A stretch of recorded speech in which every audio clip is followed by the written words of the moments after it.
नमस्कार। आज बात करते हैं एडम ग्रांट की किताब थिंक अगेन की, जिसका सीधा सा मतलब है फिर से सोचो। ये किताब हमें एक बहुत ही जबरदस्त लेकिन मुश्किल कला सिखाती है, और वो है जो हम पहले से जानते हैं उसे भूलने की कला, और फिर उस पर दोबारा सोचने की कला। और इसकी शुरुआत होती है एक बहुत ही सीधे सवाल से। जरा सोचिए, इस सवाल के बारे में क्या कोई ऐसी राय है, कोई ऐसा विश्वास जिसको लेकर कोई पूरी तरह से पक्का हो कि हाँ, ये तो बिल्कुल सही है। एडम ग्रांट की यह किताब हमारे इसी पक्के यकीन को, इसी आत्मविश्वास को चुनौती देती है। तो सबसे पहला सवाल तो यही उठता है कि भाई अपनी सोच पर सवाल उठाएं ही क्यों? क्या जरूरत है? चलिए इसी से शुरू करते हैं और समझते हैं कि अपने ही विचारों से जरूरत से ज्यादा चिपके रहने में आखिर खतरा क्या है। देखिए, प्रॉब्लम शुरू कहां से होती है? हम सब है ना, हम सबको अपनी राय, अपने विश्वासों के एक कंफर्ट जोन में रहना पसंद है। और जैसे ही कोई नई बात, कोई नई जानकारी हमारे विचारों से मेल नहीं खाती, तो हमारा पहला रिएक्शन क्या होता है? हम उस जानकारी को ही गलत ठहरा देते हैं। अपनी सोच बदलने की जहमत कौन उठाए?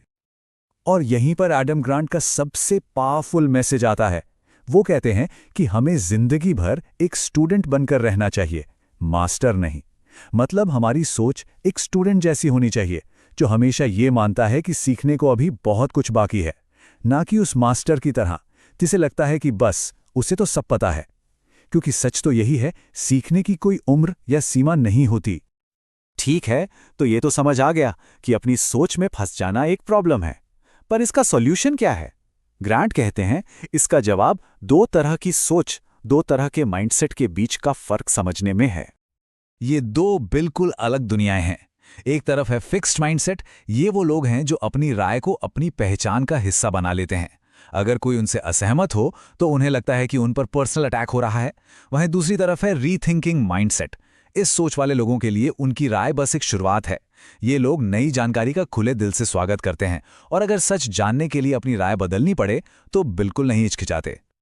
और इस रीथिंकिंग माइंडसेट की जो जड़ है, जो नींव है, उसे कहते हैं बौद्धिक विनम्रता। ये शब्द शायद भारी लगे, पर इसका मतलब बहुत सीधा है। बस इतना मान लेना कि हाँ, हो सकता है कि मैं गलत हूं। जिस पल हम ये मान लेते हैं ना कि हमें सब कुछ नहीं पता, बस उसी पल हम बेहतर सवाल पूछना शुरू कर देते हैं और अपनी गलतियों से सीखने का दरवाजा भी खोल देते हैं। तो सवाल ये है कि इस माइंडसेट को अपनी जिंदगी में लाएं कैसे? ग्रांट इसका एक बहुत ही प्रैक्टिकल तरीका बताते हैं, एक साइंटिस्ट की तरह सोचना। चलिए समझते हैं कि इसका असल में मतलब क्या है। ये सुनने में शायद मुश्किल लगे, पर है बहुत सिंपल। 3 स्टेप्स हैं। पहला, अपनी किसी भी राय को पत्थर की लकीर मत मानिए, उसे बस एक हाइपोथेसिस मानिए, एक कच्चा आइडिया जिसे टेस्ट करना बाकी है। दूसरा स्टेप, एक साइंटिस्ट की तरह एक्सपेरिमेंट करिए, मतलब जानबूझकर ऐसी जानकारी या ऐसे लोगों को ढूंढिए जो आपके आइडिया को चैलेंज करें। और तीसरा, सबसे जरूरी, अगर सबूत, अगर फैक्ट्स आपकी राय के खिलाफ जाते हैं तो एक अच्छे साइंटिस्ट की तरह अपना नतीजा बदलने के लिए तैयार रहिए। तो कुल मिलाकर बात यह है कि हमें अपनी फीलिंग्स को अपने आइडियाज से अलग करना सीखना होगा। होता क्या है कि जब हम किसी विचार से इमोशनली अटैच हो जाते हैं ना, तो फिर उसे छोड़ना बहुत मुश्किल लगता है। साइंटिफिक सोच हमें यही सिखाती है कि फैक्ट्स को पहले रखो, फीलिंग्स को बाद में। अच्छा, साइंटिस्ट की तरह सोचने का मतलब सिर्फ अपने विचारों को टेस्ट करना नहीं है, दूसरों के विचारों को समझना भी है। पर यहां एक मुश्किल आती है, जब कोई हमसे असहमत होता है। और यहीं पर एक और कमाल की स्किल काम आती है, डिसएग्रीमेंट को, यानी असहमति को सीखने के एक मौके में बदलना। अक्सर हम क्या करते हैं, हम किसी भी बहस को एक जंग की तरह देखते हैं, जिसे या तो जीतना है या हारना है। लेकिन ये किताब कहती है अपना नजरिया बदलो, किसी भी डिसएग्रीमेंट को एक मौके की तरह देखो, एक ऐसा मौका जहां दो अलग अलग सोच मिलकर शायद किसी प्रॉब्लम का ज्यादा बेहतर सोल्यूशन निकाल सकें। तो ये टकराव नहीं, ये एक तरह का सहयोग है। और इस सोच का एक जबरदस्त रियल वर्ल्ड एग्जाम्पल किताब में दिया गया है, और वो है फुटबॉल की दुनिया के legendary manager sir Alex Ferguson. सोचिए, सर एलेक्स फर्गुसन ने मैनचेस्टर यूनाइटेड को 26 साल तक मैनेज किया।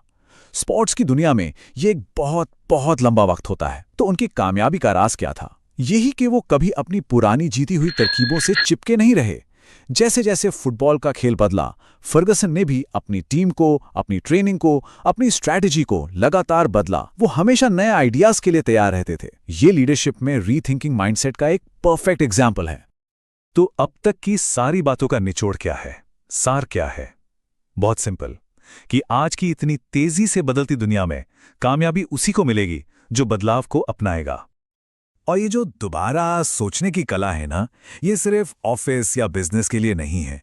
ये हमारे रिश्तों को सुधार सकती है, हमारे पर्सनल गोल्स तक पहुंचने में मदद कर सकती है, हमें एक बेहतर लीडर बना सकती है। सच कहें तो जिंदगी के हर हिस्से में ये एक पॉजिटिव बदलाव ला सकती है। लेकिन हाँ, एक बैलेंस नज़रिया रखना भी ज़रूरी है। इस किताब की अपनी कुछ सीमाएं भी हैं। कुछ पढ़ने वालों को लग सकता है कि एक ही बात को थोड़ा बार बार दोहराया गया है। जो लोग बहुत गहरी साइंटिफिक रिसर्च पढ़ने के शौकीन हैं, उन्हें शायद ही थोड़ी सिंपल लगे। और हाँ, ज़्यादातर एग्जाम्पल्स अमेरिका से हैं, तो हो सकता है वो हर किसी को उतने रिलेटेबल ना लगे।